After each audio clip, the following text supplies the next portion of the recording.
자, 그러면 이제 네 번째, 우리가 성경에서 말해주는 세계관 중에서 정치에 관해서 우리가 어떻게 바라봐야 할 것인가.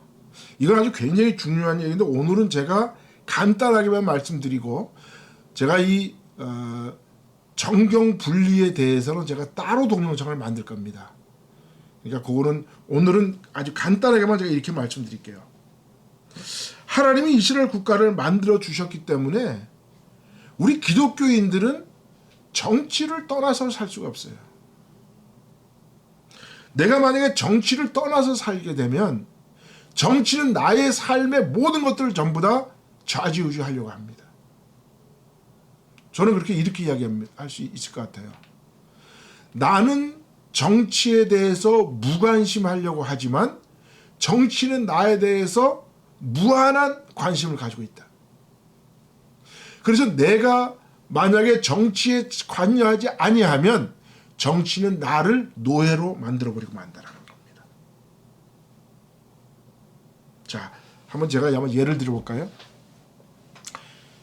1948년도에 대한민국이 건국됐죠. 그 건국되기 막 이전에 미 군정청에서 대한민국이라는 나라가 세워질 텐데 거기 있는 국민들의 사고방식이 어떤가를 동아일보를 통해서 앙케이트 조사한 결과가 있습니다. 그때 대한민국에 사는 모든 남북한에 있는 사람들의 78%가 공산주의로 가자라고 이야기를 했어요. 나머지 22%만 민주주의를 하자라고 이야기를 했습니다. 그러나 이승만이라는 아주 특출한 우리 초대 대통령이 있었기 때문에 우리가 자유민주주의 국가로 나라를 세웠습니다. 그런데 그러고 나서 북한에 있는 많은 사람들이 공산주의가 싫어서 월남을 했죠. 근데 만약에 그 당시에 북한에 남아있는 사람들은 나는 정치와 아무 상관없어. 나는 정치와 무관하니까 나는 여기서 살 거야. 하고 거기 남아있는 사람들은 지금까지도 북한에서 공산주의 김일성, 그의 아들 김정일, 3대 김정은의 일기까지 지금도 그들의 독재 가운데서 신음하고 있는 거예요. 그때 그 사람들 그랬을 거예요. 나는 정치와 아무 상관없어. 공산주의가 되든 민주주의가 되든 상관없어.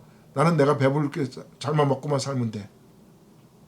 자, 내가 정치에 관심이 없다 할지라도 어떻게 됐습니까? 그들은 공산주의라는 독재 속에서 지금까지 70년, 80년을 지금 신음하고 살아가는 거예요. 하나님이 국가를 만들어 주셨는데 그 국가가 운영돼 가는 것을 정치라고 생각한다면 우리 정치는 우리 삶의 전체라고 볼 수가 있어요. 그렇다면 우리 믿는 사람들은 믿음을 가지고 정치에 참여해야 합니다. 그렇다고 우리가 국회의원이 되고 시의원이 되고 대통령이 되고 이렇게 정치를 하라는 것이 아니라 우리는 정치를 무관심 속에서 정치를 내던지는 것이 아니라 정치를 항상 생각하면서 내가 정치에 참여해서 정치가 올바른 길로 갈 수 있도록 우리가 노력해야 된다는 겁니다.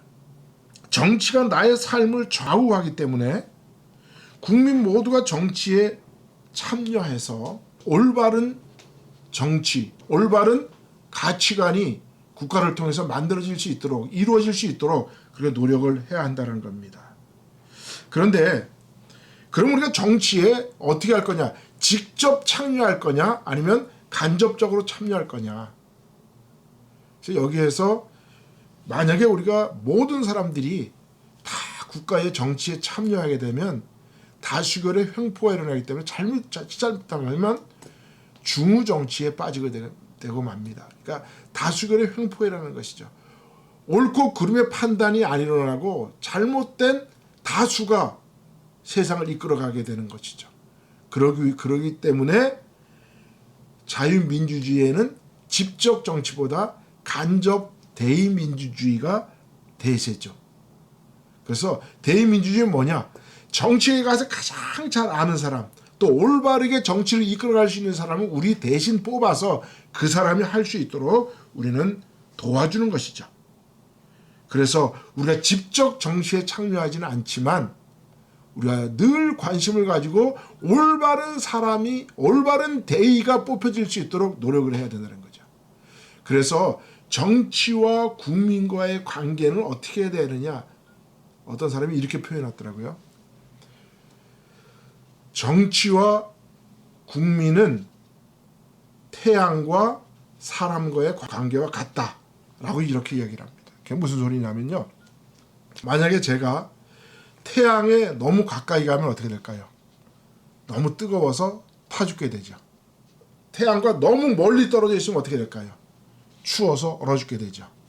그러니까 태양과 나는 적당한 관계에 있을 때 따뜻하고 시원하고 내가 편안함을 느끼는 거죠. 그거나 마찬가지로 정치와 내가 너무 멀리 떨어져 있으면 정치가 내 인생을 바꿔버리고, 그렇다면 내가 너무 정치에 가까이 가야 되면 내가 정치인이 돼야 되니까 우리는 적당한 거리를 유지하면서 정치에 참여해야 된다는 겁니다. 자, 이거는 따로 동영상을 만들어서 올리도록 그렇게 하겠습니다. 자, 그 다음에 성경에서 말하는 전쟁과 평화의 관계는 어떻게 되어 있는가 말씀을 드리도록 하겠습니다. 자, 우리가 분명히 알아야 할 것은 전쟁은 평화라는 가치를 이루는 도구입니다. 평화가 목표라면 전쟁은 도구에 불과한 거예요. 그런데 이것을 같은 가치로 놓게 되면 문제가 되는 거죠. 우리가 평화를 위해서 전쟁을 하는 거예요. 그래서 전쟁을 무서워하는 자는 평화를 가질 자격이 없습니다. 그리고 전쟁은 하나님께 달려있기 때문에 하나님의 공의와 정의를 위해서는 언제든지 전쟁에 나가서 싸울 수 있는 만반의 준비가 돼 있어야 한다는 거죠. 우리가 전쟁이 무서워서 전쟁을 피해버리면 평화를 누릴 수가 없는 거예요. 평화를 누릴 수 없다는 것은 무엇입니까? 누구의 노예가 된다는 뜻입니다.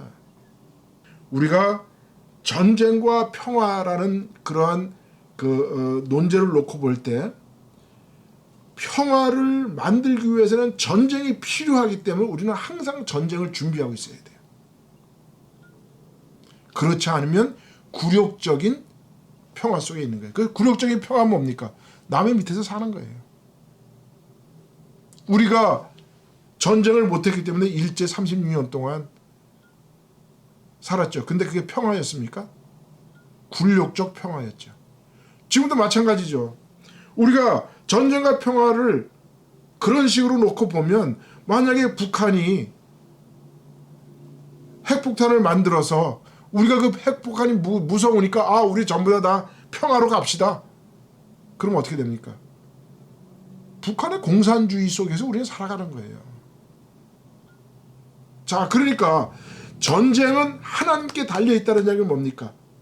하나님께서 전쟁을 이용하시는 이유는 뭐예요? 전쟁을 하시는 이유가 뭐예요? 하나님의 공의와 정의를 지키기 위해서 전쟁을 하시는 거예요. 성경에서 분명히 뭐라고 이야기합니까? 다윗이 그렇게 이야기합니다. 사무엘상 17장 47절에 또 여호와의 구원하심이 칼과 창에 있지 아니하면 이 무리로 알게 하리라. 전쟁은 여호와께 속한 것인즉 그가 너희를 우리 손에 붙이시리라. 하나님의 공의와 정의를 위해서는 전쟁에 나와서 싸울 수 있는 만반의 태세를 갖춰야 한다는 겁니다. 여러분, 이스라엘 백성들이 출애굽을 하고 나서 그들이 오합지졸 가운데 광야를 헤맸어요. 그 이스라엘 백성들의 오합지졸의 모습으로 그들이 광야를 걸어갔다고 한번 생각해 보세요.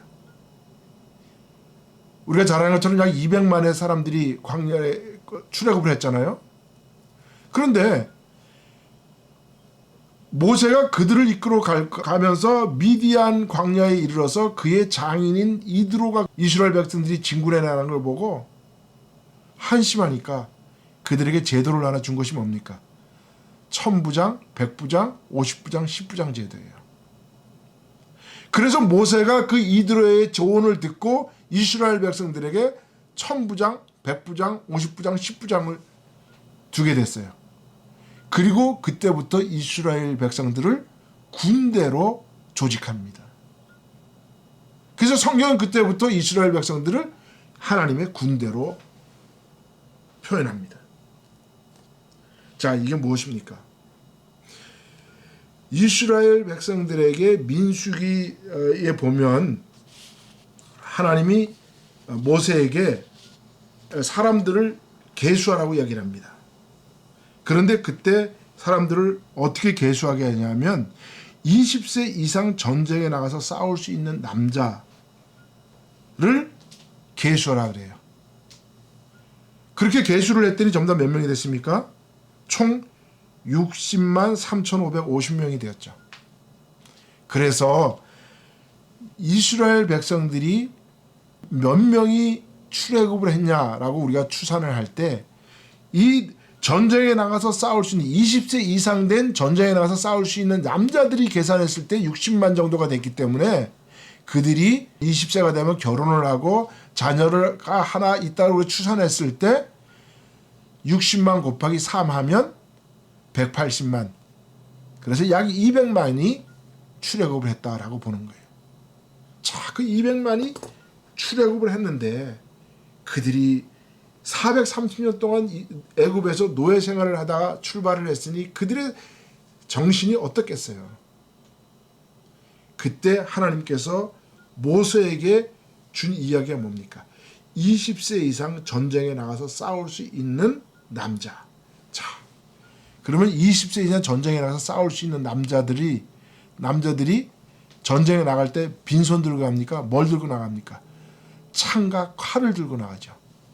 자, 남자에게서 창과 칼을 들었다라는 것은 남자에게 있어서 가장 자신의 자신감을 불어넣어 주는 거예요. 그러니까 우리가 전쟁에 나가서 싸울 수 있는 20세 이상의 남자라고 이야기했을 때 만약에 20세가 넘었는데 전쟁에 나가서 싸우지 못하는 남자라면 어떻게 할까요? 뽑히지 못하니까 창피하죠. 예를 들면 전쟁에 나갈 수 없는 그러한 몸쪽 구조가 그렇게 된 사람이 있다든지 아니면 육체가 잘못된 사람이 있다든지 그렇게 되면 그 사람은 전쟁에 나갈 수 없기 때문에 아마 수치감을 느낄 거예요. 그래서 이때부터 이스라엘 군대들에 있어서 20세 이상 전쟁에 나가서 싸울 수 있는 사람은 자기 스스로 그 엄청난 자기의 그 자부심을 갖게 되는 거예요. 그러한 자부심을 가지고 있는 사람들이 있기 때문에 내 가족을 지켜내고 내 국가를 지켜낸다는 그런 정신이 철저하게 그들 속에 있는 거죠. 그걸 우리는 뭐라 그러냐? 상무정신이라고 그래요. 상무정신. 어떤 국가가 국민에게 상무정신이 사라지면 그 국가가 망합니다. 국가가 전쟁이 일어나는데 전쟁에 나서 싸울 수 있는 남자가 아무리 많다 할지라도 그들이 상무의 정신이 없으면 그들은 전쟁에서 패하게 됩니다. 그래서 동양에서는 그런 정신이 있는지 없는지 제가 자세히 모르겠지만 제가 여러 책에서 본 것을 보면 유럽에서 군대로 뽑혀서 나갔을 때 그 사람들이 남자로서의 어떤 마초 기질이 나타난다는 거예요. 그리고 그 남자들이 군대로 뽑혀서 군대에 가서 전쟁에 가서 승리하고 돌아오면 모든 사람들의 환호를 받고 대우를 받게 되죠. 그래서 전쟁에 갔다가 온 사람들, 남자들은 자기가 원하는 여자들을 뽑을 수가 있는 거예요. 우리 한번 생각해 보세요. 70년대에 우리가 월남전에 참전했을 거예요. 그때 월남에 갔다 온 사람들은요, 그 군인들은 월남에만 갔다 오면 최고의 신랑감이야. 동네의 여자들이요. 그래서 그런 노래도 불렀잖아요. 월남에서 돌아온 뭐 김상사, 그런 가요도 있었죠. 마찬가지예요. 전쟁에 나가서 싸울 수 있는 남자는 최고의 남자예요. 그리고 그들이 전쟁에 나갔다가 돌아오면 그 남자는 최고의 대우를 받는 거죠. 그래서 여자들의 선망의 대상인 거죠. 그러니 로마 시대 때 로마의 군대로 뽑혀서 나가서 전쟁을 하면서 승리의 깃발을 들고 그들이 돌아올 때 온 동네 여자들이 환호하면서 남자들을 맞이하는 거죠. 그러한 정신이 이 전쟁에 나갈 때 그 상무 정신이 살아있는 거예요. 근데 그 상무 정신이 사라지면 국가는 망하는 겁니다. 그래서 이것을 잘 깨달은 그 나폴레옹 이후로 우리가 근대 국가가 만들어졌다고 얘기를 하는데, 나폴레옹의 군대는 아주 최상의 것으로 장식하게 됩니다. 그래서 나폴레옹 군대 보면 모자도 멋있고요, 군복도 아주 그냥 최고의 것으로 만들어서 입힙니다. 그 군인들을. 예. 그게 뭐냐? 군인들은 남자의 상징이라는 거예요. 이게 어디에서부터 왔느냐? 성경으로부터 온 거예요. 모세가 이스라엘 백성들이 이끌고 나갈 때 그 이스라엘 백성들을 이끌어 나갈 수 있는 사람들이 20세 이상 전쟁에 나가서 무기를 들고 싸울 수 있는 남자, 내가 그 남자에 뽑히면 나는 최고의 삶을 사는 거예요. 이것이 바로 상무 정신입니다. 그래서 어느 나라든지 남자들에게서 이 상무의 정신이 희미해지면 국가가 약해지는 거예요. 국력이 약해지는 거예요. 오늘날 우리 대한민국의 군대가 어떻게 되는지 잘 모르겠지만, 미국에 있어서 그러나 한번 생각해 보세요. 오늘날 우리 대한민국의 20세 된 남자들이 이런 상무의 정신이 있나요? 이게 약화됐기 때문에가 문제예요. 여러분, 우리 자녀들이 아침에 제 시간에 일어나서 탁탁탁탁 자기 잠자리 정리하고 그런 규칙적인 생활하고, 그런 자녀를 우리가 좋아하잖아요. 또 그렇게 우리 자녀들을 가르치잖아요. 그렇게 자기의 삶에 책임지게 규칙적으로 살아갈 수 있도록 그렇게 가르치는 게 바로 상무 정신이죠. 만약에 우리 자녀들에게서 이런 정신이 사라지면, 해가 중천에 떴는데도 안 일어나, 자기 집 방 청소할 때 하나 할 줄 몰라, 자기 몸 단장 하나 할 줄 몰라, 그런 애들이 자라면 그 나라가 뭐가 될까요? 이 나라의 어떤 남자들에게 있어서 이 상무 정신을 어렸을 때부터 길러줘야 되는 거예요. 대한민국이라는 나라가 박정희 대통령 시대 때 최고의 그 발전 속도를 이루었죠. 그때다 뭡니까? 군대 갔다 온 남자들이 군대 정신의 상무의 정신을 가지고 새마을 운동을 일으키고 국가의 건설을 일으켰던 거예요. 그런데 오늘날 이제 대한민국이 잘 살게 되니까 국민들에게서 이 상무의 정신이 빠져나가면 나라가 약해지는 거예요. 이스라엘 백성들이 40년 광야 생활을 하면서 앞으로 전쟁에 나갈 수 있던 게 뭡니까? 모세 때 그들에게 상무의 정신을 준 거예요.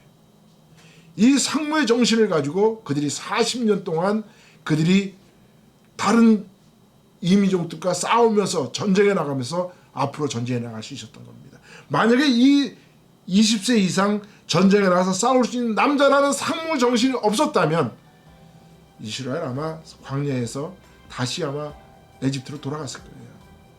그러나 그들이 이 뜻을 이뤘던 게 뭡니까? 하나님이 분명히 이스라엘에게 군대 정신을 불어넣었는데 그게 뭐냐 하면 20세 이상 전쟁에 나가서 싸울 수 있는 남자라는 뜻이에요.